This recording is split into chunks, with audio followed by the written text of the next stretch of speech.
Oi, gente, tudo bem? Eu sou o professor Alexandre e nós vamos conversar um pouco com vocês sobre uma das modalidades esportivas mais praticadas no nosso país, que é o futsal. Vamos lá? Para atingirmos o nosso objetivo, nós vamos estabelecer e seguir o seguinte sumário, né? Vamos conversar sobre o futsal, o que é que vocês conhecem sobre ele?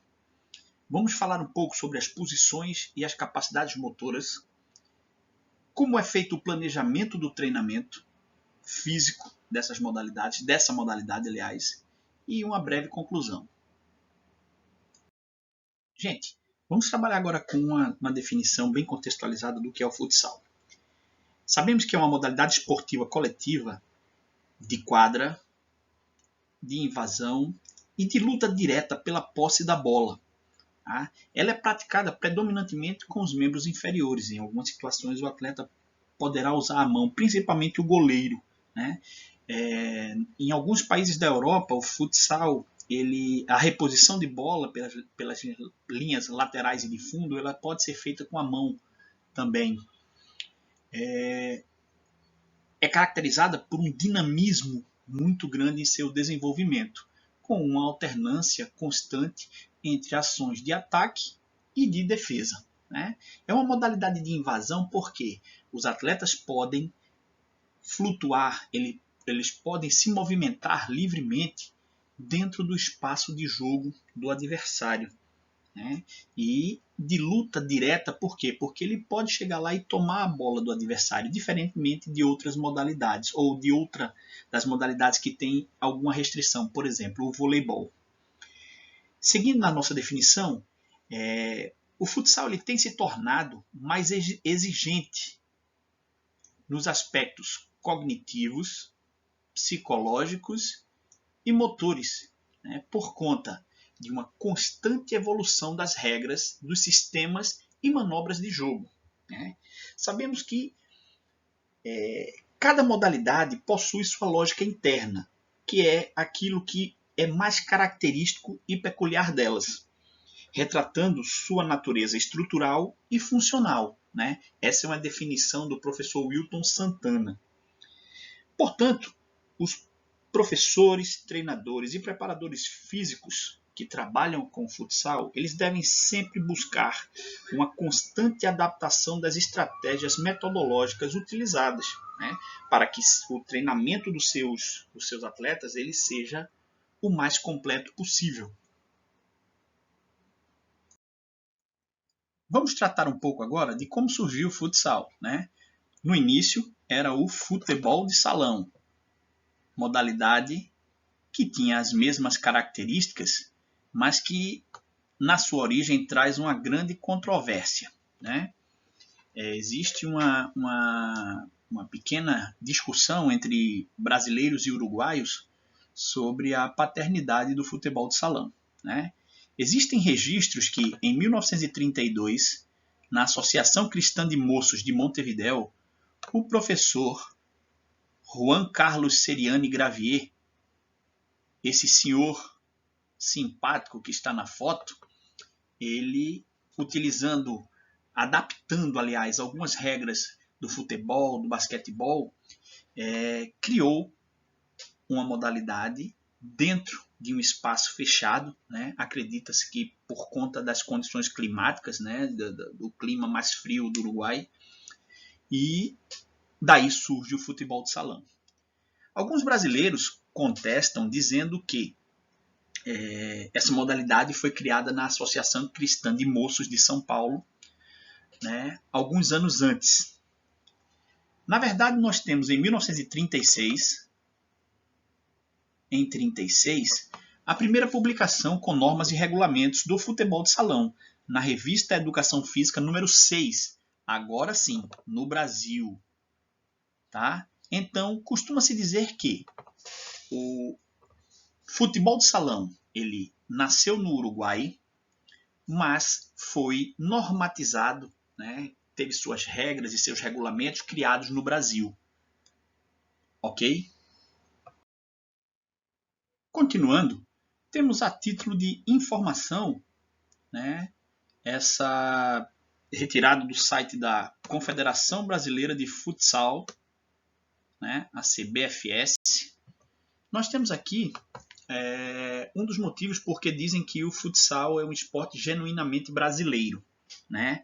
Nós vemos aqui uma relação de campeonatos mundiais, né, das equipes masculinas, onde a partir de 1982, né, a Federação Internacional de Futsal ela começou a fazer competições mundiais, a nível mundial. Existiam competições estaduais, competições a nível de continente, mas nós não tínhamos nenhuma competição até 1982, né, que foi realizada no Brasil e foi conquistada pelo nosso país. A FIFUSA permaneceu promovendo essas competições até o ano de 1988. Né? Nós tivemos 3 títulos, né?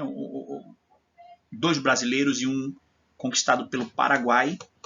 E a partir de 1989, a FIFA, né, promoveu na Holanda uma competição de uma modalidade chamada futebol de 5, que em seguida, né, passou a ser o nosso futsal, como é conhecido atualmente. Tá? Então, a partir do ano de 1989, a FIFA, a Federação Internacional de Football Association, passa a gerenciar o futsal no mundo. Né? Nós temos aqui as competições até o ano de 2012, mas tivemos também a competição de 2016, que foi disputada na Colômbia, né? Teve sua final na cidade de Cali, né? Com a Argentina conquistando o Mundial, vencendo a equipe da Rússia. A nível feminino, né, nós temos hoje, ainda não oficialmente, torneios mundiais, onde o nosso país também detém a hegemonia. Mas nós já podemos vislumbrar, né, para um futuro bem próximo, campeonatos mundiais tão organizados quanto os do masculino, porque as competições femininas elas têm tido um nível muito bom. Né? Nós temos aí uma imagem muito interessante, né, da equipe do Irã comemorando a vitória em uma das partidas com seus trajes bem característicos. Gente, dando continuidade, nós temos aqui 2 imagens representando o espaço de jogo. Né? Nós temos uma área total de 800 metros quadrados, né? Se bem que, na regra, o comprimento pode ir de 25 a 42 metros e a largura entre 16 e 25. Né? Para as partidas internacionais, convenciona-se um comprimento de 38 a 42 e de 16 a partir de 20, aliás, de 20 até 25. Né? Partidas internacionais da FIFA, a dimensão da quadra de 40 por 20 metros. Tá? Nós temos nessa quadra uma representação, nós temos linhas laterais, que são essas que estão sendo marcadas, né? São aquelas que fazem parte da lateral, né? da área lateral de jogo. Nós temos as linhas de fundo, que são essas que ficam próximas às traves, né, aos gols. Nós temos a linha central, onde está também o círculo central. Nós temos as áreas de gol, de um lado e de outro. É uma área que ela não é exclusiva do goleiro, mas é onde o goleiro pode desempenhar todas as suas funções, inclusive utilizando as mãos. Né? Diferente do handball, no futsal, os atletas podem entrar e sair livremente da área de gol. Nós temos a marcação do tiro livre, do tiro penal, né? Essa marca que está a 6 metros do gol. E nós temos essa outra marquinha, que é a marca do tiro livre de 10 metros, é onde são cobradas as faltas que aconteçam a partir da execução da 6ª falta coletiva. Né? A equipe pode cometer 5 faltas coletivas com direito à formação de barreira. Após esse limite, todas as faltas são sem barreira e da marca dos 10 metros. rapidamente, vamos conversar um pouquinho sobre as posições dos atletas em quadra, né? Nós temos o goleiro, nós temos o fixo, que teoricamente é aquele responsável pelas principais ações de defesa. Nós temos o ala direito e o ala esquerdo, que teoricamente devem jogar pelas laterais da quadra. E temos o pivô, né, que é o atacante, o equivalente ao centroavante do jogo de futebol, né? Obviamente que isso aqui é um posicionamento inicial, e após o início do jogo, né, essas posições elas vão se mudando, os atletas vão se movimentando com uma constância muito grande, e em vários momentos nós não vamos ter essa figura principal, né? Quando é que nós temos novamente? Em todo reinício de jogo. Preferencialmente, os atletas voltam para as suas posições iniciais, mas a partir do momento que a bola rola, eles vão estar se movimentando e vão estar criando novas figuras e novas configurações para esse jogo. Inclusive com a participação do goleiro, né, nas ações ofensivas, quando ele está de posse da bola na quadra do adversário. Entraremos agora na parte principal da nossa aula, né? Já conhecemos o futsal, né? E vamos fazer um complemento, já que o professor Leonardo com o voleibol, o Tenente Brasil com o pentatlo e a aspirante Roberta com a natação, eles fizeram um levantamento bem completo, né? E muito interessante das capacidades físicas, né? Também chamadas por outros autores de qualidades físicas ou valências físicas. Nós vamos dar uma nova classificação aqui, que é baseada em outros autores, né, das capacidades motoras, que estão divididas em capacidades condicionais ou condicionantes e as capacidades coordenativas. As capacidades condicionantes são aquelas que obedecem a um aspecto quantitativo do movimento, né? Estão interligadas a esse aspecto quantitativo, né? São dependentes dos processos de obtenção e transformação da energia e da fadiga, né? Nós vimos nas outras aulas as formas de obtenção, né? Através das vias aeróbias, anaeróbias aláticas, anaeróbias láticas, os processos que envolvem o ganho de força, o ganho de flexibilidade. Então, as capacidades condicionantes elas estão ligadas aos conceitos de força, resistência, velocidade e flexibilidade. Aí vocês podem me perguntar, professor, e as capacidades coordenativas? Elas estão ligadas ao aspecto qualitativo do movimento, aquele aspecto onde a coordenação fina ela é observada, tá? São capacidades que dependem dos processos de controle do movimento e da coordenação entre o sistema muscular e o sistema nervoso, né? Essa é uma classificação que é colocada pela professora Filomena Lobo, né? Então, essas capacidades coordenativas elas estão ligadas à orientação espacial do atleta, né? Ele olha para determinado ponto da quadra e ele sabe onde ele está, mesmo sem precisar olhar, mesmo estando olhando para a bola, ele observa determinado ponto e ele se orienta, né? Para que lado ele deve girar, para que lado ele deve chutar, né? Ele se orienta pela voz do companheiro, né? Ao receber um passe, ele calcula velocidades, né? Todas essas capacidades dependem da visão, da percepção, né? Então, a orientação espacial, a reação complexa, a diferenciação sinestésica, né? E o ritmo e o equilíbrio, né? Estão ligados a capacidades coordenativas, que dependem dessa interação do sistema muscular e do sistema nervoso. Dando continuidade, nós vamos fazer agora uma relação entre as posições do jogo e as capacidades motoras, né? Primeiro falaremos sobre os goleiros. Vale salientar que essa classificação ela é feita ela foi proposta pelo professor Harrison Muzi Rodrigues, né, numa palestra proferida em Recife, no Simpósio Internacional de Futsal. O professor Harrison Muzi hoje é o treinador, ou melhor, o preparador físico da seleção romena de futsal. Então ele traz para nós, goleiros, quais as principais capacidades motoras. A força explosiva, a velocidade de membros e de reação, a coordenação, a flexibilidade, agilidade, equilíbrio dinâmico e recuperado e a descontração diferencial.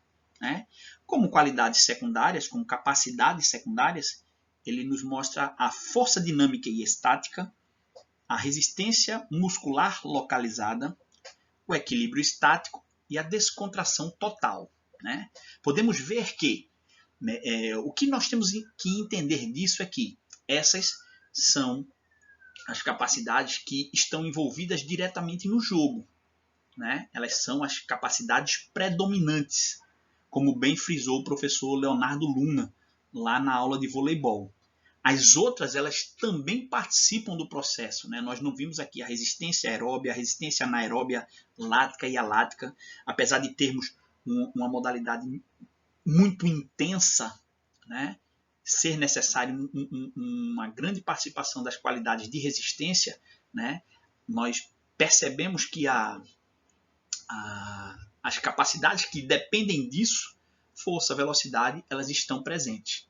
Então, sem essa base, sem esse lastro das resistências aeróbia e anaeróbia, nós não teríamos um atleta em perfeitas condições de jogo. Para os fixos, alas e pivôs, nós temos como capacidades principais a força explosiva, a velocidade de membros de reação e de deslocamento. Percebam que para o goleiro não existe tanto essa necessidade da velocidade de deslocamento, apesar de que hoje em dia nós temos cada vez mais a participação do goleiro nas ações ofensivas. Temos a coordenação, a agilidade e a descontração diferencial. Essa descontração diferencial, ela trata de um ponto onde o atleta ele pode relaxar determinada musculatura enquanto ele emprega outra de forma eficiente. Então é uma forma de poupar energia. Nas capacidades secundárias, ele relaciona a flexibilidade, a força dinâmica e estática, a resistência muscular localizada, o equilíbrio estático, dinâmico e recuperado e a descontração total. É necessário que o atleta consiga relaxar totalmente nos momentos onde que ele está sem ser efetivamente empregado no jogo. Gente, dando continuidade, nós vamos ver como organizar esse treinamento. A primeira coisa é planejar. Como faremos esse planejamento? O planejamento é um dos maiores desafios das comissões técnicas, juntamente com a distribuição das cargas de treino. Esse treinamento, nesse planejamento, nós vamos levar em consideração o nosso calendário, nós vamos levar em consideração quantas competições nós teremos durante a temporada e nós vamos levar em consideração o nível técnico da nossa equipe. Se é uma equipe iniciante e vai ter uma competição só, fica mais fácil planejar. Se eu tenho uma equipe de elite, uma equipe de competição que vai ter várias competições durante o ano, eu terei que ter um cuidado muito maior nesse planejamento. Como vamos periodizar? Ou melhor, o que é periodizar? É separar em períodos, intervalos regulares de tempo. Mas o que é a periodização do treinamento? É onde vamos determinar em que período trabalharemos as capacidades, tendo como objetivo que o ápice ou ápices delas coincida com a minha competição ou com as minhas competições principais. A periodização clássica, nós vamos conversar agora sobre alguns modelos de periodização, O primeiro deles, que foi o principal durante muito tempo, é o modelo da periodização clássica, que foi construído pelo professor Matveyev, um professor russo, lá pelo ano de 1950. Né?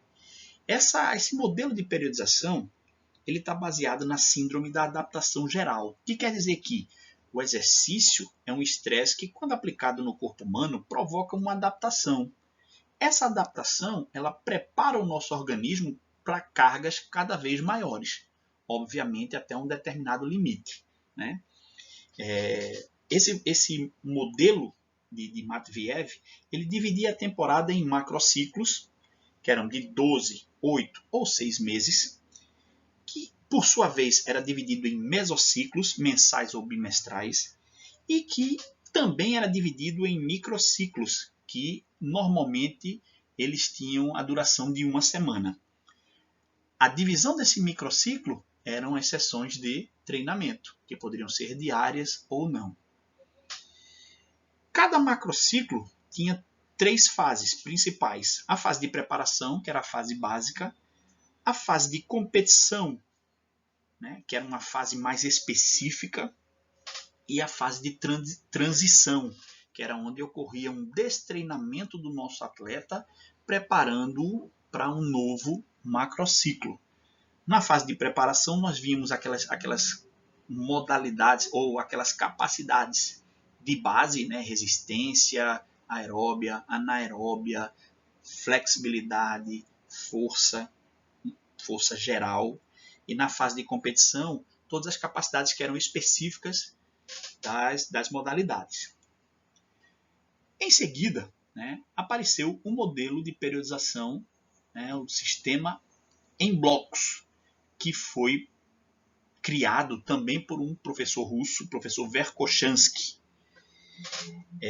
Esse tipo de periodização ele previa múltiplos picos, né, múltiplos picos de performance para os atletas, contrapondo-se à periodização clássica de Matveyev, né, que tinha no máximo 2 durante toda uma temporada.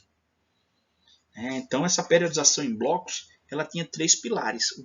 O pilar da programação, onde eram construídas as estratégias de como trabalhar. O pilar da organização, que era a parte prática, onde as possibilidades e condições reais dos atletas eram levadas em consideração. E a parte do controle, era onde se fazia um levantamento de como aquele treinamento se deu, né? Se houve uma adaptação ao nosso atleta. Era possível, né, que fossem feitas de 3 a 5 etapas, né, de cargas concentradas e picos ótimos de performance. O professor Rodrigues, né, o professor Harrison Muse Rodrigues, ele traz uma característica que é muito usada nas modalidades coletivas, nas modalidades que são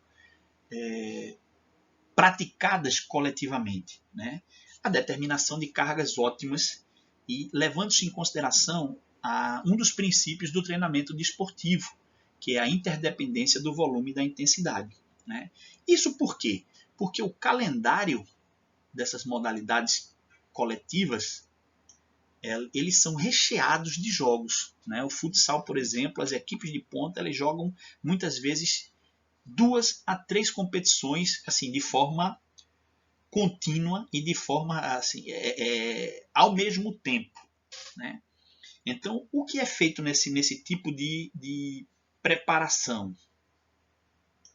Ele é feita uma seleção de exercícios relevantes associados a cargas ótimas, né? Possui maior relevância que a organização temporal da aplicação dessas cargas. Então, a periodização ela fica em segundo plano e eu vou vendo o que é melhor para a minha equipe naquele período. Né? Por exemplo, a resistência aeróbia. Né? O autor ele diz que não é producente um longo período de base com corridas contínuas para o atleta de futsal, né? Porque ele não vai ter ele vai percorrer longas distâncias dentro da quadra, mas nunca de forma contínua, né? Ele diz que deve-se utilizar diretamente as corridas intervaladas com o componente anaeróbio. Por último, nós temos a periodização tática. A periodização tática, ela é uma metodologia de treino que visa potencializar a transferência entre o treino e a competição, tendo como base o modelo de jogo da nossa equipe. Ela vai levar em consideração uma conexão de diferentes variáveis que concorrem para o rendimento dos jogadores. Então, numa mesma sessão de treino, eu vou conectar a parte física, a parte técnica, a parte tática, né, o ganho comportamental, né, como o atleta deve se comportar durante essa fase de treinamento e competição. Né. Utiliza jogos reduzidos, né, onde o treinador vai optar pela redução do número de atletas ou do espaço, buscando reproduzir a intensidade do jogo. Jogos condicionados, que vão além da redução de espaço e do número de atletas, né, eles usam condições e regras específicas com foco no conteúdo a ser desenvolvido. Né? Se eu tenho, por exemplo, uma necessidade de trabalhar a resistência do meu atleta, eu vou colocar tarefas dentro desse jogo que não permita que ele pare. Né? Ele vai estar jogando futsal, mas ele não para, ele não vai parar para bater falta, ele não vai parar para bater lateral. Então ele tem que ter sempre uma tarefa a fazer nesses instantes. Né? E utiliza os treinos integrados. Esses treinos integrados podem ser circuitos físicos, né, seguido de elementos técnicos e táticos, ou circuitos de pliometria, né, uma sequência de saltos que podem ser determinados pelo preparador físico, e logo em seguida a utilização de elementos técnicos e táticos. Concluindo, gente, eu gostaria de falar uma coisa muito simples, né? Independente, quem trabalha com modalidades esportivas, né, sejam elas individuais ou coletivas, né, tem que estar preparado para muita coisa. Ao contrário do que muitas pessoas pensam, né, os treinadores, os professores, eles têm muito a estudar e muito a empregar para a evolução dos seus atletas. Né? É preciso muitas horas de planejamento, é preciso muitas horas de periodização. Né? Para quê? Para que os nossos objetivos, juntamente com os objetivos dos nossos atletas, eles sejam atingidos. Né? Gostaria de agradecer imensamente, né, ao professor Wallace, ao Tenente Farias, né, dizer que me sinto muito honrado de estar numa equipe onde figuraram já o professor Leonardo Luna, o Tenente Brasil e a aspirante Roberta. Né?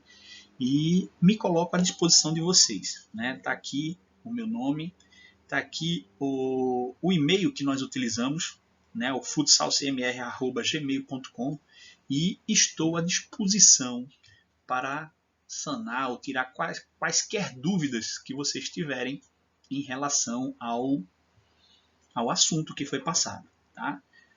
Muito obrigado, fiquem com Deus e espero ansiosamente revê-los presencialmente muito em breve.